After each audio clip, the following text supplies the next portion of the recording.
Rifts emerge among top Israeli officials over how to handle the war against Hamas in Gaza. North Korea says it tested a nuclear-capable underwater drone in response to rivals' naval drills. An Israeli preemptive strike against Hezbollah was averted early in the Gaza war. Top official says, "Today is Saturday, January 20th, 2024, and this is the Dunkley report." Among top Israeli officials over the handling of the war against the Hamas militant group in Gaza. A member of Israel's war cabinet has cast doubt on the strategy for releasing hostages, while the country's prime minister rejected the United States' calls to scale back its offensive. One of the four members of Israel's war cabinet, former Army Chief Gadi Eisenkot, said late Thursday that only a ceasefire deal can win the release of dozens of hostages still held by Hamas in Gaza. He also said dismissed claims that hostages could be freed by other means as illusions. It was Eisenkot's first public statement on the issue. North Korea says it has tested a nuclear-capable underwater attack drone in response to a combined naval exercise by South Korea, the United States, and Japan this week, as it continues to blame its rivals for raising tensions in the region. The purported drone test came days after North Korean leader Kim Jong Un declared he would scrap his country's long-standing goal of a peaceful reunification with South Korea, and that his country would rewrite its constitution to define South Korea as its most hostile foreign adversary. North Korea says it first tested the drone last year, and that it is designed to strike enemy vessels and ports. South Korea's military says North Korea has exaggerated the drone's capabilities. A member of Israel's war cabinet has confirmed reports that early in the war against Hamas in Gaza, an Israeli preemptive strike against Lebanon's Hezbollah militia was called off at the last minute.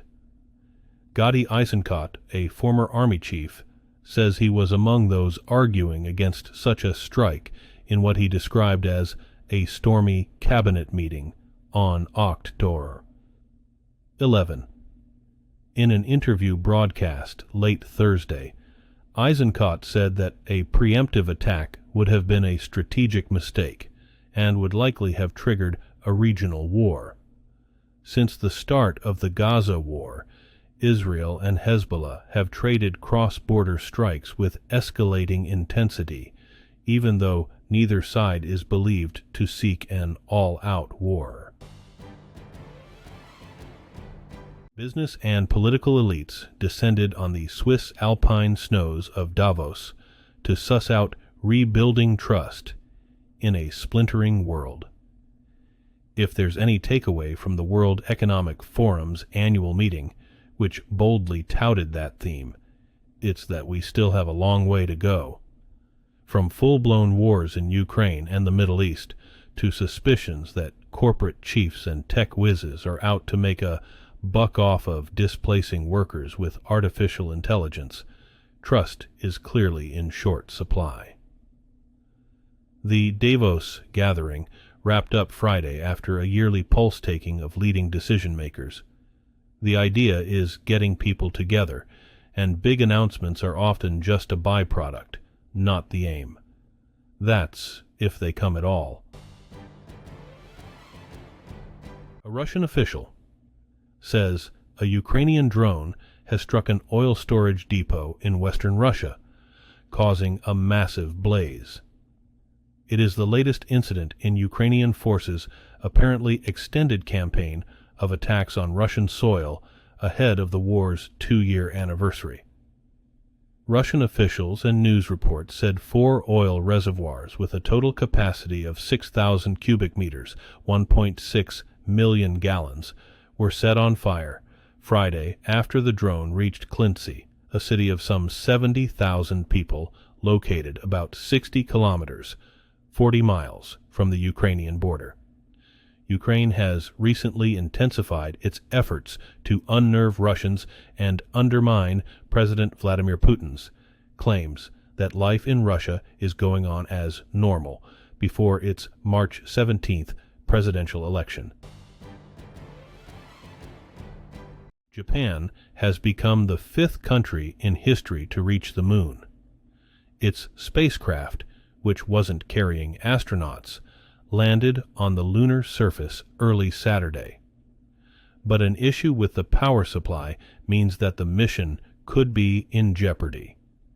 Officials say they need more time to analyze whether the spacecraft made a pinpoint landing. That was a key priority of the mission.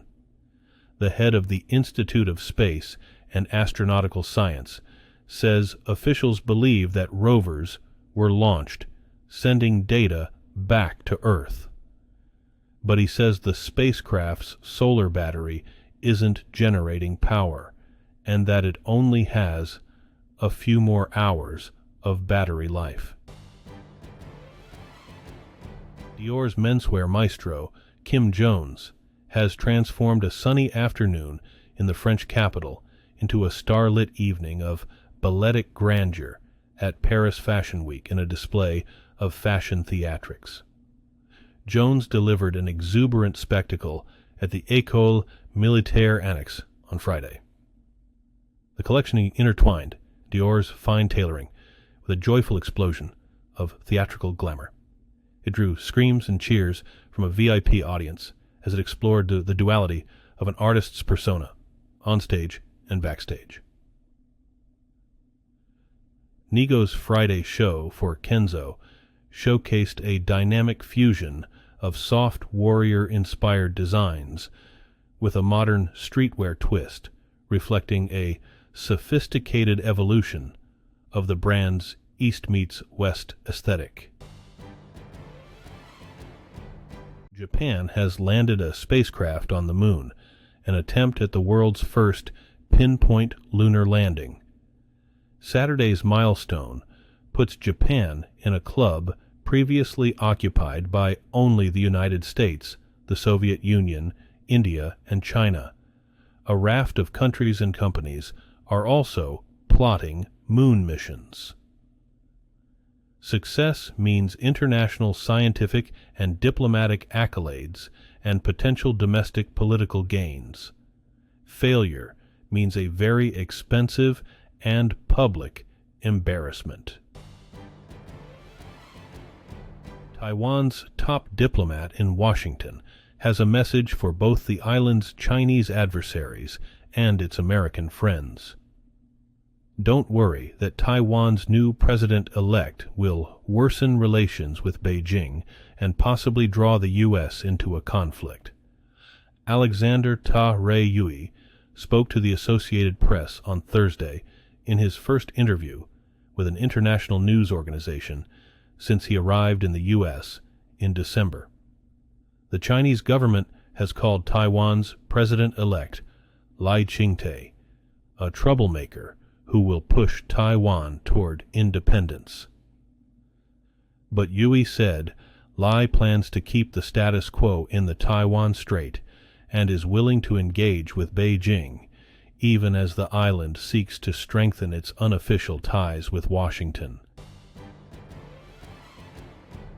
More than 1,000 people have rallied in the Russian region of Bashkortostan, continuing a series of protests triggered by the conviction and sentencing of a local activist and handing a new challenge to the Kremlin. People gathered Friday in the center of Ufa, the main city of Bashkortostan, a region spread between the Volga River and the Ural Mountains, dancing and singing folk songs. Police initially didn't intervene, but later rounded up about 10 participants. The demonstration followed clashes on Wednesday in the town of Bamak, in which hundreds of protesters faced off with police following the trial of Fail al-Sinaf, a local activist who was convicted of inciting hatred and sentenced to 4 years in prison. Today's news was reported by the Associated Press. This has been the international news for Saturday, January 20th, 2024. Thanks again for joining us here at the Dunkley Report.